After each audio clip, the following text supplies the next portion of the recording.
O programa Saber Direito desta semana é com o professor Davidson Malaco Ferreira. O curso é sobre Direito Constitucional do Trabalho. Tem dúvidas sobre o assunto? Mande um e-mail para nós, saberdireito@stf.jus.br. E você também pode estudar pela internet, www.tvjustiça.jus.br. Olá, sejam bem-vindos ao programa Saber Direito. Sou o professor Davidson Malaco Ferreira, professor de Direito do Trabalho e Processo do Trabalho e advogado trabalhista. No nosso programa, nós vamos abordar o direito constitucional do trabalho. Esta é a última aula, onde abordaremos o direito do trabalho na atualidade. Esta aula ela vai ter como foco central a leitura de alguns dispositivos, a visualização de alguns dispositivos na Constituição, seja para o ponto de avanço normativo, seja para o ponto de retrocesso ao modelo democrático. No nosso último encontro, da aula de número 4, nós abordamos o direito do trabalho na atual Constituição de 88 e nós vimos exatamente a escolha do legislador constituinte, a escolha então por parte desse legislador do homem como centro de toda e qualquer sujeição em matéria de direitos trabalhistas. E vimos também que o trabalhador nessa seara assume um papel importantíssimo, porque são vários e vários dispositivos da Constituição Federal que deixam claro que o direito do trabalho tem que ser extremamente valorizado como propósito do nosso paradigma do Estado democrático de direito. O nosso papel agora é mostrar como esses institutos trabalhistas foram realizados e foram elaborados pelo legislador e quais seriam as atuais discussões em matéria de normatização trabalhista. Pois bem, nós vamos começar essa última aula, esse último encontro, com o apontamento e a explicação dos retrocessos a esse modelo democrático inaugurado pela Constituição de 88. Mas eu queria partir de uma premissa e de um raciocínio. Pode parecer contraditório focalizarmos essas contradições, mas não é contraditório a manutenção desses institutos autoritários corporativistas. E nós já temos, se fizermos aí a remissão às aulas anteriores, nós já temos tudo para poder enfatizar por que não há essa contradição. Por que o legislador constituinte ele foi extremamente inteligente nesse sentido.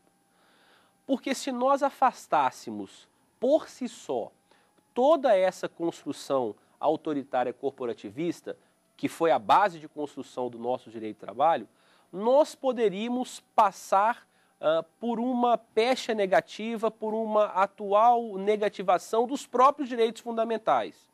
E por que eu estou dizendo isso? Porque nós não estamos preparados e não temos instituições preparadíssimas para esse avanço democrático integral. Então, parece que o legislador constituinte, quando ele trouxe a manutenção desse modelo autoritário corporativista, óbvio, de alguns dos modelos, alguns dos institutos, resquícios desse instituto autoritário corporativista, o fez de forma propositada. O fez ainda com a espera de uma base de construção, de um desenvolvimento desse direito de trabalho que permita uma transição sem qualquer atropelo. O que nós fizemos anteriormente quando nós estávamos estudando a crise do direito do trabalho e o seu período de institucionalização, onde eu mostrei para vocês que nós não tivemos um período de amadurecimento. Então nós não podemos novamente importar essas soluções e tirar tudo aquilo que já foi objeto de construção, mesmo aquilo que ainda está calcado em uma legislação autoritária, corporativista, centralizadora da época de institucionalização do direito do trabalho, daquela época de 1930 a 1945. Então eu passo a pontuar exatamente quais foram esses institutos. Na aula passada eu disse que um dos institutos que foram mantidos, mas que foram agora objeto de afastamento, foi a representação classista na Justiça do Trabalho. Então, a representação classista da Justiça do Trabalho foi extirpada com a emenda constitucional número 24 de 1999 e hoje ela não mais subsiste dentro da Justiça do Trabalho.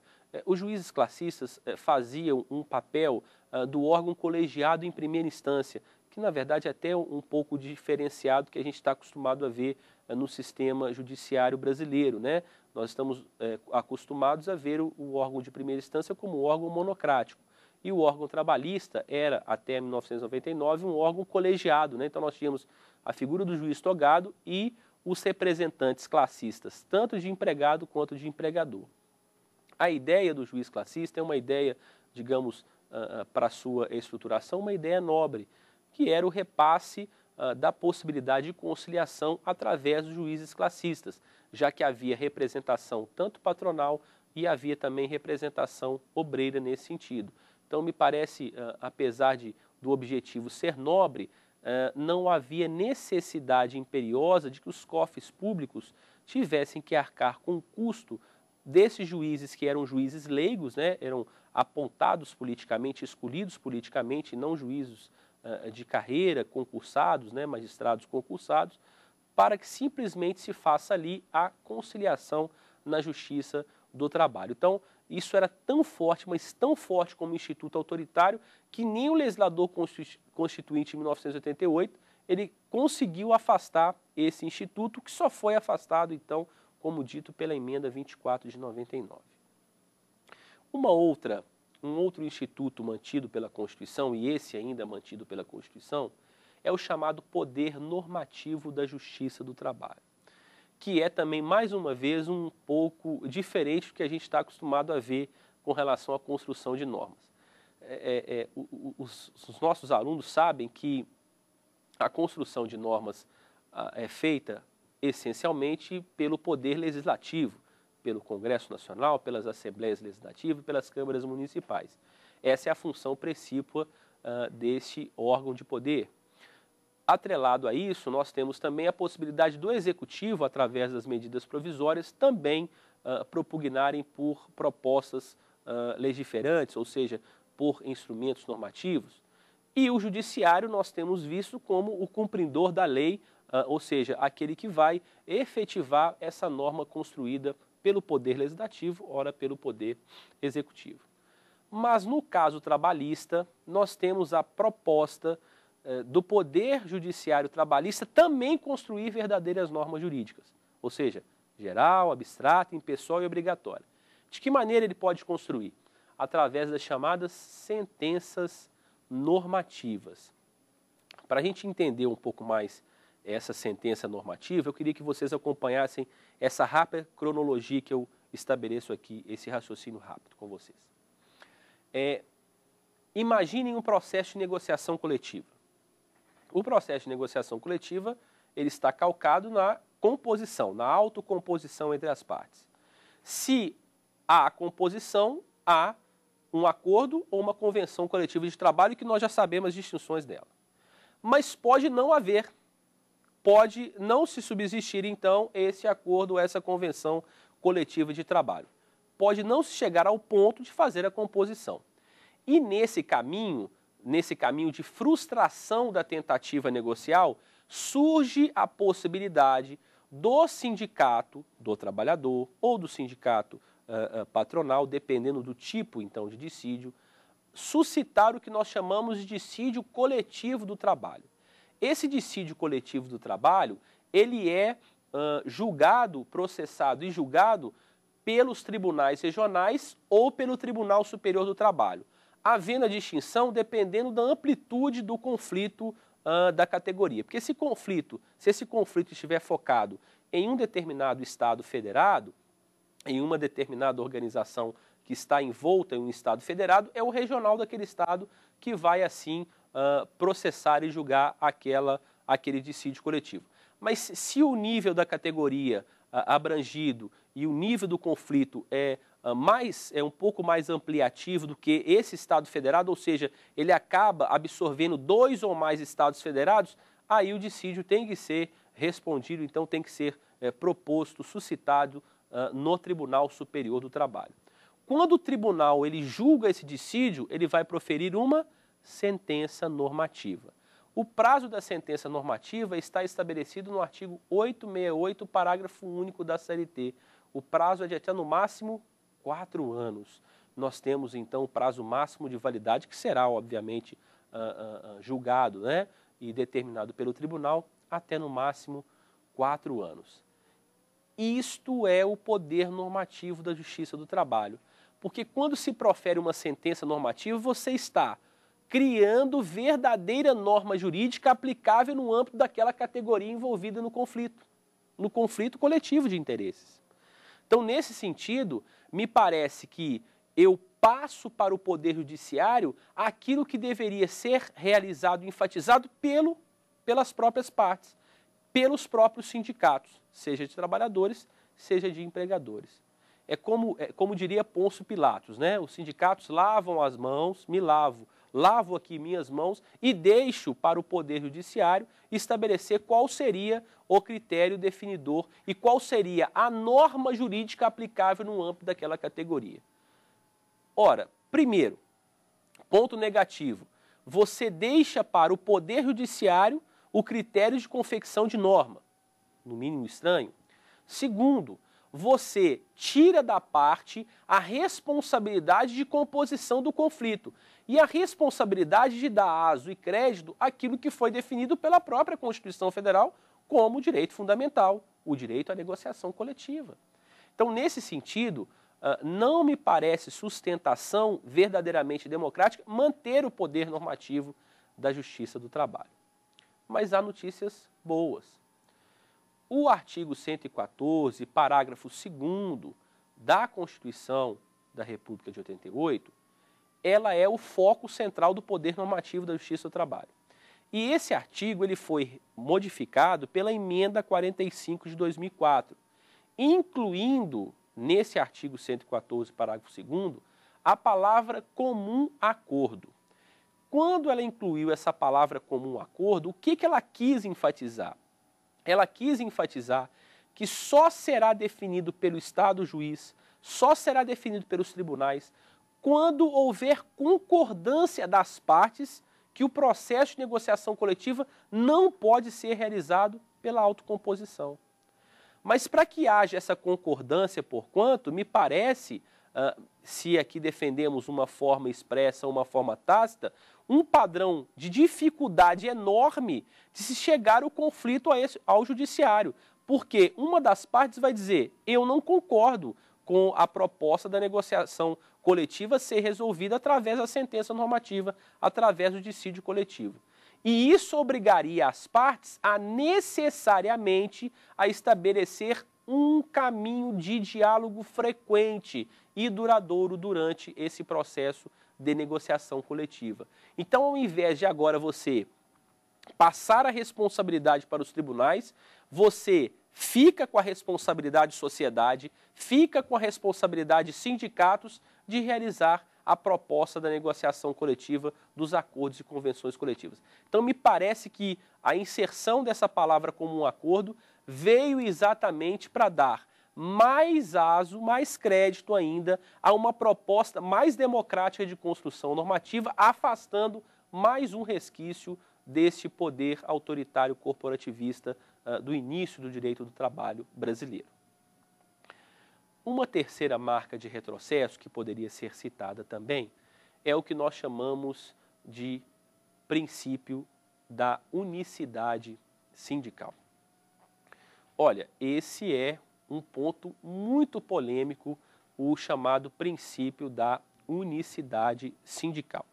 O princípio da unicidade sindical, ele está previsto no artigo 8º, inciso 2º da Constituição de 88. Eu vou fazer uma rápida leitura para se estabelecer qual é o significado desse princípio. É vedada a criação de mais de uma organização sindical em qualquer grau representativa de categoria profissional e econômica na mesma base territorial, que será definida pelos trabalhadores ou empregadores interessados, não podendo ser inferior à área de um município. Pois bem, o que prescreveu o artigo 8º, inciso 2º da Constituição de 88, foi respaldar a unicidade sindical como princípio de criação da nossa estrutura sindical brasileira. O que quis dizer esse artigo? Numa mesma base territorial, que tem que ser no mínimo um município, numa mesma base territorial, que tem que ser, no mínimo, um município, só pode haver um sindicato de categoria representativa, ou profissional ou econômica. Eu não posso criar mais de uma entidade sindical representativa da mesma categoria. Ora, não há dúvida nenhuma, até pelos termos das palavras, que há aqui uma contradição ao modelo democrático. O modelo democrático adequado, em tese, seria o modelo do pluralismo sindical. Ou seja, da possibilidade de se criar mais de uma organização sindical dentro da mesma base. Mas, professor, isso não traria um afastamento das entidades sindicais e uma fragmentação? Ora, a ideia é que se dê pluralidade sindical com unidade sindical. Ou seja, aquele sindicato representativo que melhor atenda os interesses da sua categoria, este verdadeiramente ficaria com o alto grau de representação sindical. E aquele que pouco representa ou nada representa, seria extirpado naturalmente da estrutura sindical. Então é possível ter um sistema plural, mas com unidade do próprio sindicato. Então esse modelo por si só caminha efetivamente para um afastamento do modelo avançado e democrático, do modelo então propugnado pelo nosso direito constitucional do trabalho. Essa mudança de estrutura é essencial. Mas eu disse no início que a escolha do legislador foi inteligente, porque ele sabe muito bem que nós passamos no direito do trabalho brasileiro anos e anos e anos, mais de 70 anos de direito do trabalho brasileiro, muito mais do que isso, focando a nossa realidade dentro de um sistema de unicidade. Então a proposta de um sistema plural, por hora, é uma proposta que merece um grau de transição, ou seja, uma necessária transição de um modelo autoritário corporativista para um modelo verdadeiramente democrático, para buscar a unidade do sindicato e não permitir a fragmentação dessa entidade sindical. Este é um caminho que necessariamente nós vamos ter que adotar para chegarmos ao modelo trabalhista mais democrático. E essa ideia realmente de unicidade sindical é uma ideia que retira todo o viés democrático da nossa estrutura sindical brasileira. Porque eu, trabalhador, não posso escolher qual o sindicato da categoria que vai me representar. Aliás, se ele muito representa, ou se ele pouco ou nada me representa, ele será o único sindicato daquela categoria a ser, então, representativa daquela classe de trabalhadores. Por isso, aquela indagação que fiz na aula anterior, de que pelas idas e vindas em palestras e seminários, a gente ouve tanto descréditos às entidades sindicais que pouco ou nada representam a sua categoria e que estão preocupados, às vezes, muitas vezes com uma manutenção de poder, com uma busca de um trampolim, muitas vezes político, ou até mesmo com relação à estabilidade no emprego à luz da pouca representatividade de sua categoria. E o último contrassenso ao modelo democrático é a famosa contribuição sindical obrigatória. Eu acho que, pelo nome, eu poderia deixar de falar tudo, né? O nome já é contraditório. Contribuição sindical obrigatória. Pessoal, este é um tributo. Isto faz parte, porquanto, de uma tributação obrigatória, obrigação ex lege, que deve ser paga por todo e qualquer empregado que está representado por uma organização sindical. Não confundam com associação, com filiação. Associação e filiação depende de ato de vontade. Representação não depende do ato de vontade. O empregado vai ter, seja ele representado por um sindicato, seja ele então associado, independe dessa circunstância, ele vai ter que pagar a contribuição sindical obrigatória. E anotem, por favor, o dispositivo legal. Na Constituição, já que o nosso tema central é esse, está exposto no artigo 8º, inciso 4 da Constituição de 88. Vamos à primeira pergunta. Olá, professor. Meu nome é Júlia Gasparetto e eu queria saber por que a CR88 manteve certos institutos corporativistas em contradição do modelo democrático. Muito obrigado, Júlia, pela sua pergunta. Como disse anteriormente, pode soar uma contradição, mas, na verdade, essa me parece que foi a nota de inteligência do legislador constituinte, quando ele trouxe efetivamente para o nosso modelo trabalhista a manutenção de certos resquícios do modelo autoritário corporativista, mas já imaginando o próprio legislador constituinte em estabelecer modificações posteriores a esses institutos autoritários corporativistas. Pois bem, e nesse sentido da manutenção desses institutos autoritários corporativistas, é que o legislador constitucional ele realmente teve a inteligência necessária para se estabelecer uma fase de transição para esse modelo democrático, de avanço democrático de construção de normas trabalhistas. Então, a escolha do legislador constituinte foi muito inteligente e a história mostra que, pouco a pouco, nós vamos nos afastar desses institutos autoritários corporativistas. Dos 4 que foram citados, 2 já mereceram destaques negativos de afastamento. E os outros 2, a contribuição sindical obrigatória e a unicidade sindical, eles deverão estar presentes numa grande reforma sindical que já está sendo promulgada e já sendo discutida em demasia pelo Congresso Nacional.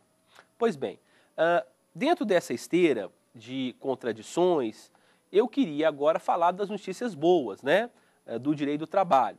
Eu queria citar alguns dispositivos da legislação constitucional trabalhista que foram e que são motivos de grande aplauso por parte de nós, operadores do direito do trabalho, e aqueles que gostam realmente de enfatizar o direito social como uma cláusula fundamental. Eu costumo dizer que falta a todos nós uma certa rejeição um pouco mais incisiva com relação aos direitos sociais, e isso vem um pouco, às vezes, até do modelo que como é que nós estudamos a Constituição Federal.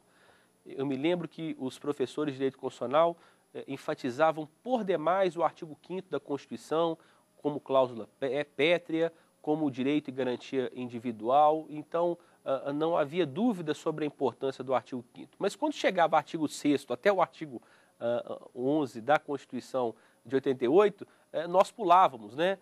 Diria os professores, às vezes, de direito constitucional, não vamos aqui agora pular para o artigo 12 da Constituição, porque o artigo 6º até o artigo 11 vocês vão ver na matéria trabalhista.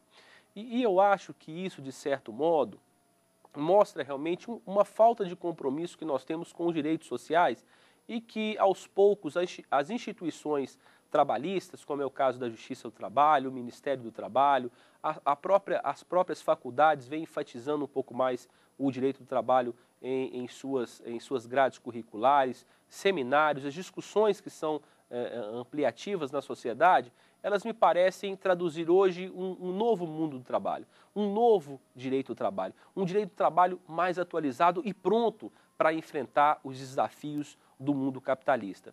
E dentro dessa seara que eu queria realmente convocar a todos para que nós possamos ler realmente a legislação trabalhista como ela merece. Ou seja, traduzir a eficácia da legislação trabalhista como ela efetivamente merece dentro da perspectiva da escolha do legislador constituinte. Nós não podemos deixar, nós não podemos esquecer de tudo aquilo que foi dito pelo legislador constituinte. Essa é a base da interpretação de toda e qualquer norma jurídica, quiçá do direito do trabalho. Vejam que alguns desses dispositivos deixam muito claro que o direito do trabalho ele tem que ser necessariamente valorizado como condição pétrea para o Estado Democrático de Direito. Vejam no artigo 1º da Constituição, já no artigo 1º, nós temos 2 dispositivos, o do inciso 3º, do inciso 4º desse artigo 1º, que salientam a seguinte perspectiva. A República Federativa do Brasil, formada pela união indissolúvel dos estados, municípios e do Distrito Federal, constitui-se em Estado democrático do direito e tem como fundamentos, inciso 3º, a dignidade da pessoa humana, os valores sociais do trabalho e da livre iniciativa no inciso 4. Ora, qual foi a opção? de efetivamente traduzir o trabalhador ao seu patamar mínimo de dignidade com relação aos direitos trabalhistas que estão elencados no artigo 7º e no artigo 8º, e estabelecer o equilíbrio entre capital e trabalho. Se nós formos mais adiante na Constituição, se nós formos lá no artigo 170 da Constituição Federal, e aí pode nos causar estranheza de certo modo, porque o artigo 170 é o artigo que trata da ordem econômica. Mas vejam o que está escrito na ordem econômica, no caput, nos incisos que tratam da ordem econômica no direito brasileiro. Artigo 170, caput. A ordem econômica fundada na valorização do trabalho humano e na livre iniciativa tem como fim assegurar a todos existência digna, conforme os ditames da justiça social, observados os seguintes princípios. Eu não tenho dúvida nenhuma que essa escolha ela foi extremamente inteligente por parte do legislador, mas agora o que falta é o compromisso que nós, operadores de direito, temos que ter, que a Justiça do Trabalho tem que ter, que os empregadores e empregados e sindicatos têm que ter, para valorizar e trazer a eficiência plena desses direitos e garantias fundamentais. Então, o que eu conclamo é exatamente a leitura das normas sociais trabalhistas, os direitos trabalhistas na Constituição, com o mesmo impulso de rejeição quando nós temos violado uma garantia individual. O que modificou nesse sentido? Apenas a forma de pensarmos o direito do trabalho. Ao invés de pensarmos o direito como garantia meramente individual, nós estamos aqui enfatizando uma garantia coletiva, uma garantia social de uma categoria de trabalhadores. E essa é a ideia que nós temos que buscar quando nós estivermos lendo todo e qualquer inciso do artigo 7º e do artigo 8º da Constituição de 88. Bom, traduzindo isso agora, em especial no artigo 7º, eu queria fazer algumas citações para os nossos telespectadores. O artigo 7º, ele tem a seguinte dicção. Vejam que importante demarcação como forma de avanço, não só na negociação coletiva, mas de outras garantias que venham a estabelecer patamares maiores do que essa que a Constituição assim estabeleceu. Prescreve o artigo 7º. São direitos dos trabalhadores urbanos e rurais, além de outros que visem sua melhoria de condição social. Vejam vocês que nós estamos enfatizando o mínimo existencial. O que está escrito na Constituição é um mínimo existencial de todo e qualquer trabalhador, porque essa foi a escolha do nosso legislador constituinte. Já no inciso 1º, relação de emprego protegida contra despedida arbitrária ou sem justa causa, nos termos de lei complementar que preverá indenização compensatória, dentre outros direitos. Aqui o foco é a discussão sobre a estabilidade na relação de emprego. Se nós vamos continuar adotando a dispensa imotivada, a dispensa sem justa causa, ou se nós vamos adotar a Convenção 158 da OIT, aquela que estabelece a necessária motivação da dispensa realizada pela empresa, pela entidade empresarial. E não é a motivação grave, é a motivação justificada. Justificada por questões sociais, por questões técnicas, por questões econômicas, por questões sociais, mas motivada, não repassar ao empregador o mero direito potestativo de dispensar o empregado. Isso não é a minha escolha, isso foi a escolha do legislador constitucional. Então essa me parece ser uma importante demarcação. Friso também, com relação a essa nova proposta da Constituição, o inciso 11, que estabelece uma nova garantia trabalhista, que é a chamada participação nos lucros e resultados. Na verdade, nesse inciso 11, nós temos duas garantias, a participação nos lucros e resultados e a participação do trabalhador na gestão da empresa.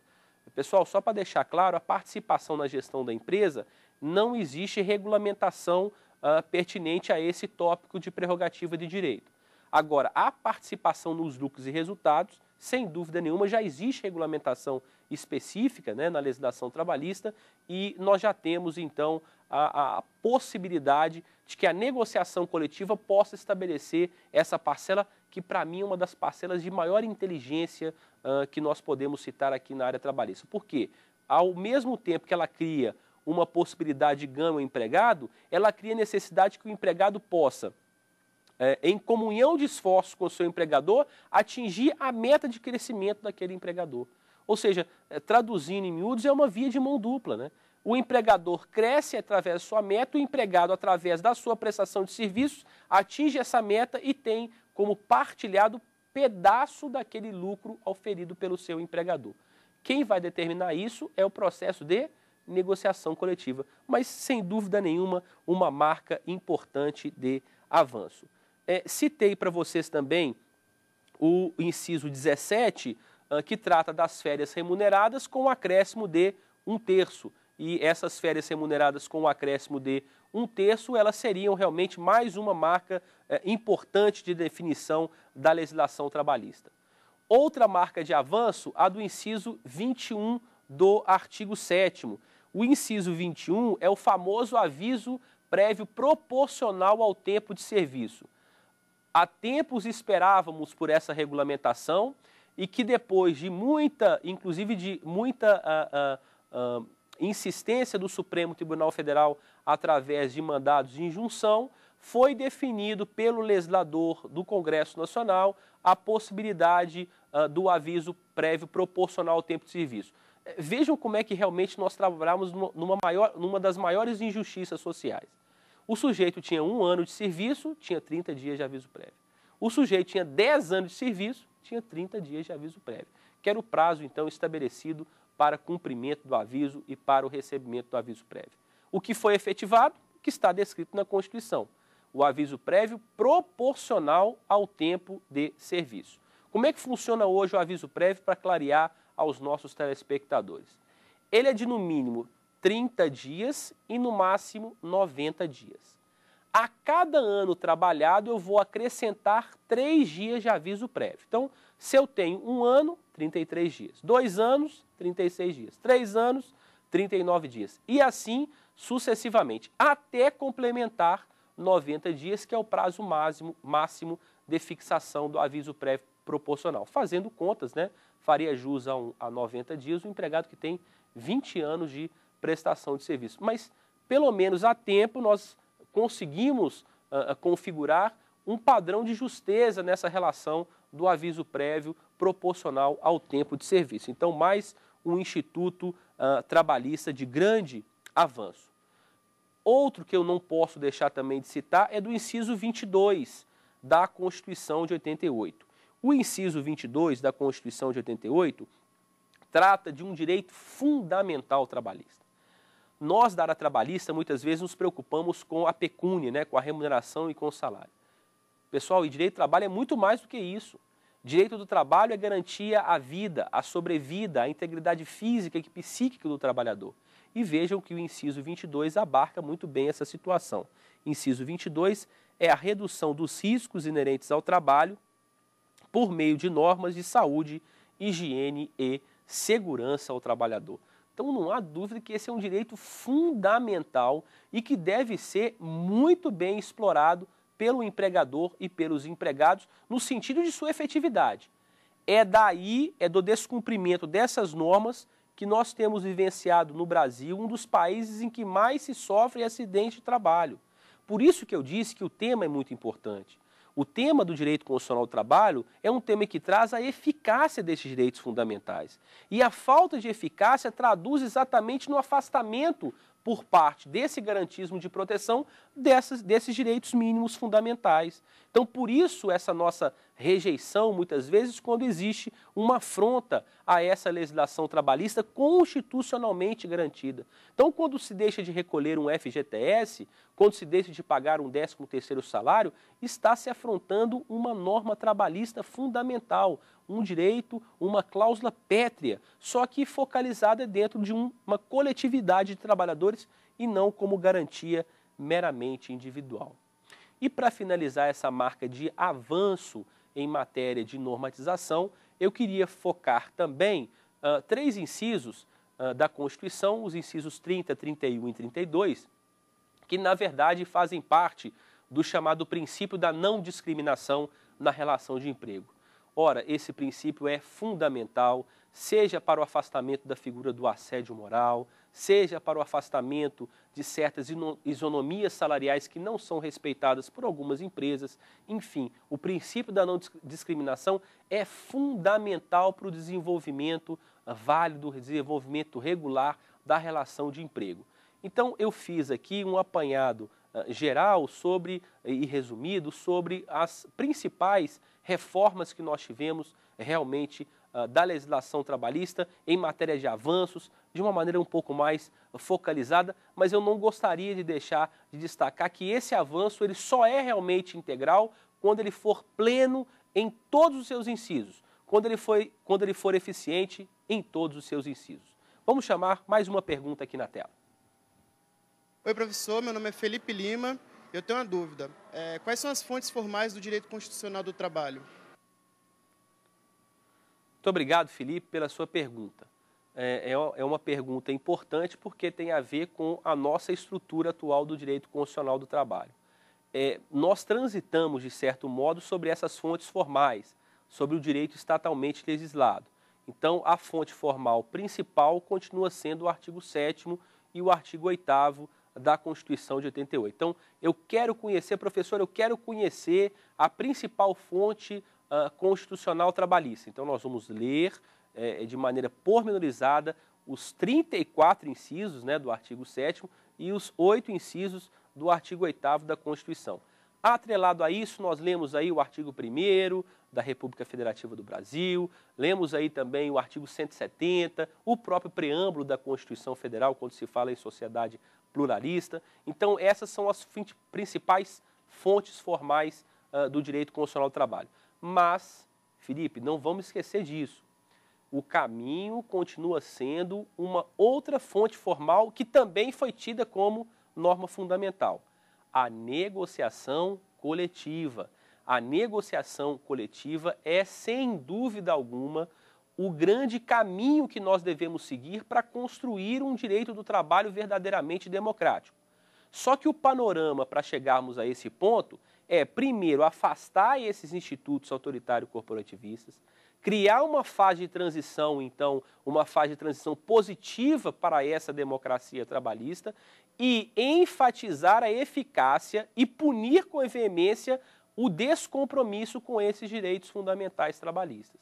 Essa que me parece ser a principal mola propulsora para chegarmos realmente a uma fonte formal fortalecida, né? Então, a fonte formal existe. O que nós precisamos, então, é desse fortalecimento da legislação constitucional trabalhista.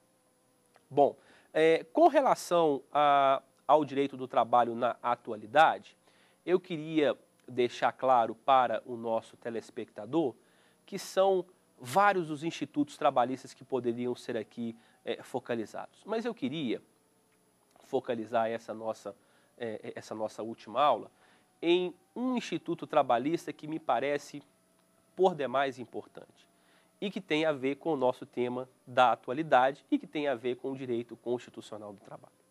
O tema é a terceirização trabalhista.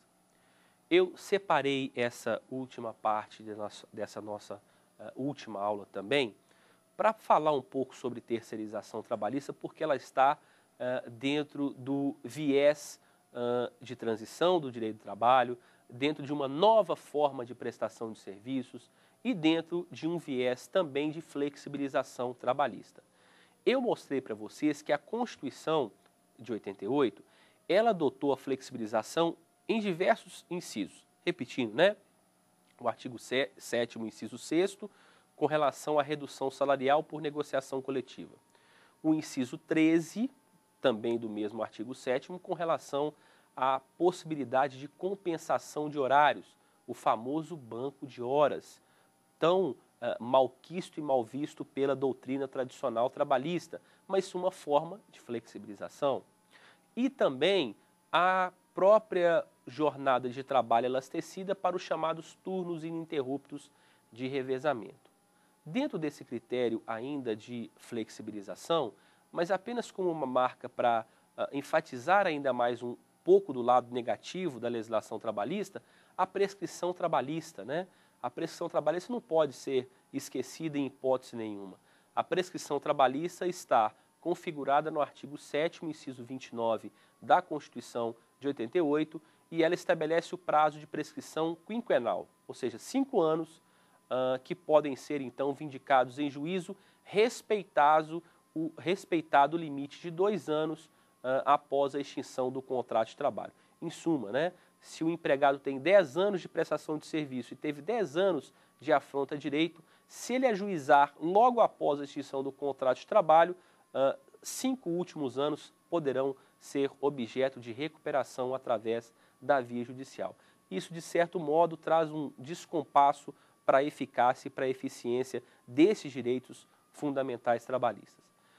Eu disse a vocês que isso já está no emaranhado da flexibilização, mas outros desafios na atualidade também, de certo modo, traduzem mais um desafio para o direito constitucional do trabalho. Esse direito constitucional do trabalho vem sendo desafiado hoje pela chamada terceirização trabalhista. O problema da terceirização trabalhista é que nós não temos uma regulação normativa definidora daquilo que pode e daquilo que não pode ser objeto de terceirização. E existe uma explicação muito óbvia para isso.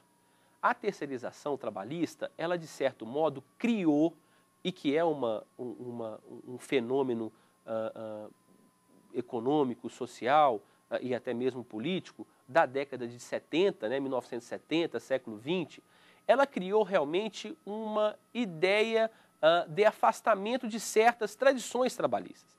Então ela realmente bateu de frente com certas tradições trabalhistas. Vejam, eu estou acostumado a ver relação de emprego bilateral, empregado, empregador, empregador, empregado.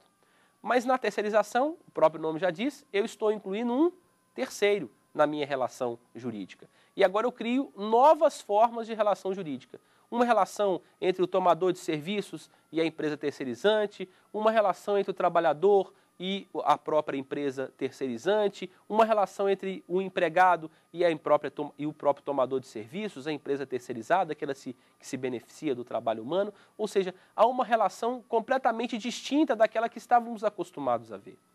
E mais do que isso, além de quebrar essa perspectiva tradicionalista, nós também quebramos uma outra ideia, a tradição de que eu presto serviço para alguém e com este alguém tem um vínculo de emprego.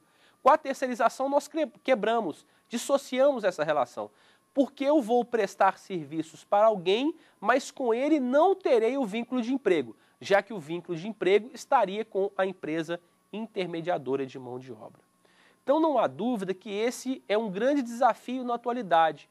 E como disse no início, esse desafio ele fica ainda mais presente quando nós não temos uma regulação específica normativa, e aí por isso o necessário respaldo do Congresso Nacional para dizer quais seriam os parâmetros para que se ocorra a terceirização e para que se permita ou não a terceirização trabalhista.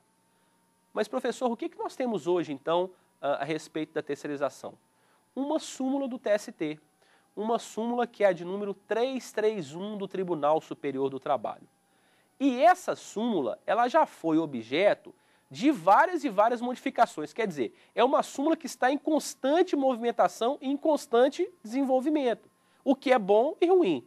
É bom porque você está propugnando por uma regulação mais próxima. Mas é ruim porque cria uma certa insegurança. Eu posso terceirizar isso hoje? Amanhã eu não posso terceirizar. Eu posso terceirizar isso agora? Amanhã eu posso terceirizar. Ou seja, há realmente uma certa insegurança ao permitir que a súmula seja não tão objetiva e seja ainda objeto de inúmeras reinterpretações, à luz de cada livre intelecto por parte dos magistrados e por parte dos operadores do direito. Então, o que nós temos hoje no direito do trabalho com relação à terceirização é uma súmula que foi criada, na verdade, a primeira súmula ela foi criada em 1986, a súmula 256, depois ela foi substituída pela súmula 331 do TST em 1993. E, como disse, objeto de várias e várias regulações e várias modificações. Para se ter uma ideia, nós temos 4 formas de terceirização lícita. A primeira forma de terceirização lícita, todas expostas na súmula 331. A primeira forma de terceirização lícita é o chamado trabalho temporário, da Lei 6.019/74, né? Os famosos temporários de final de ano, principalmente na área comercial, né? Que servem para quando ocorre um acréscimo extraordinário de serviço, ou para substituição de pessoal regular e permanente. A segunda hipótese são as hipóteses de vigilância, né? Do serviço de vigilância. A terceira de conservação e limpeza. E a quarta, e a mais, cá entre nós, é a mais discutida hoje no Justiça do Trabalho, é a terceirização da atividade meio. O problema é definirmos o que é meio, o que é fim dentro de uma atividade empresarial. E aí as próprias conjugações de interpretação são inúmeras e são totalmente diferenciadas dependendo do critério a ser adotado. Por isso que eu disse que a necessária regulamentação, ela pode até mesmo acabar com esse tipo de interpretação duvidosa com relação a uma ou outra atividade, já que a interpretação é a atividade intelectual liberta do magistrado, dos advogados, da sociedade, que procura realmente ter na terceirização trabalhista essa válvula de escape de uma nova forma de prestação de serviço. Essa súmula 331, ela também traduz um viés importante da terceirização na administração pública. Por quê? Porque a terceirização na administração pública ela é vista de uma maneira um pouco diferente. Quando existe uma terceirização ilícita na empresa privada, o vínculo vai se formar diretamente com a empresa privada. Mas quando há uma terceirização ilícita com a administração pública, o vínculo não se pode formar pelo óbice constitucional do concurso público. Mas há responsabilidade subsidiária do órgão da administração pública.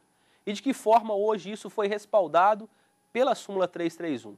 Através do entendimento, do novo entendimento, que só pode ser definida a terceirização, a visualização da terceirização da administração pública com responsabilidade, após a comprovação da culpa da administração pública. Ou seja, tem que estar evidenciada a culpa da administração pública. Então, esse viés é o viés interpretativo de um grande desafio por parte do direito do trabalho, que é chamada terceirização trabalhista. Nós vamos chamar agora a última pergunta na tela. Olá, professor. Meu nome é Luísa e a minha dúvida é: flexibilização trabalhista é um mal necessário? Muito bem, Luísa. Obrigado pela pergunta, que é aquela pergunta derradeira, né? Eu acho que a sua pergunta realmente traduz o nosso desafio e o nosso avanço com relação ao direito do trabalho. Se fala que a flexibilização é um mal, porque a flexibilização não é uma doutrina trabalhista, não é um fenômeno jurídico, é um fenômeno econômico. Então, ela faz mal para o direito do trabalho. Agora, por que ela é necessária? Necessária porque nós temos que adotar novas formas de interpretar a própria legislação trabalhista que veio daquele período autoritário corporativista. E mais do que isso, ela é necessária porque o legislador adotou a flexibilização trabalhista como uma maneira, de certo modo, focalizar essa ênfase entre o valor social do trabalho e o valor da livre iniciativa. Então, por isso que realmente a sua frase, Luísa, foi perfeita, né?